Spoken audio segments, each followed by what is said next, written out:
আমি মাসকাত নসরম ফাহিম গত ফেব্রুয়ারিতে ট্রান্সপ্ল্যান্ট করিয়েছিলাম। এখন হচ্ছে আমার প্রায় 8 মান্থস চলছে।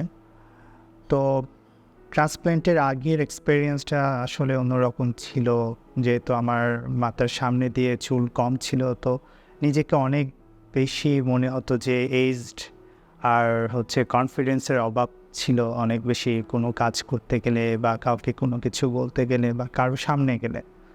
তো এখন আমি আমার রেজাল্টটা আমার মনের মতন পেয়েছি। এখন সবাই আমাকে দেখলে জিজ্ঞেস করে, আমার লুক চেঞ্জ হয়ে গেছে। এবং আশেপাশে যারা আছে, আগে যারা যে বলতো যে চুল পড়ে গেছে, তেমন ভালো লাগছে না, কিন্তু এখন সবাই বলে অনেক বেশি সুন্দর লাগছে দেখতে। এবং এখন আমি নিজেও নিজের কাছে অনেক বেশি কনফিডেন্স ফিল করছি কাজ করার ক্ষেত্রে বা যে কোনো কিছু করার ক্ষেত্রে। সো আমি আমার রেজাল্ট পেয়ে অনেক বেশি স্যাটিসফাইড। আমি নিউরোসের আরও বেশি সাফল্য কামনা করছি, তারা যেন সামনে আরও বেশি এগিয়ে যায়। ধন্যবাদ।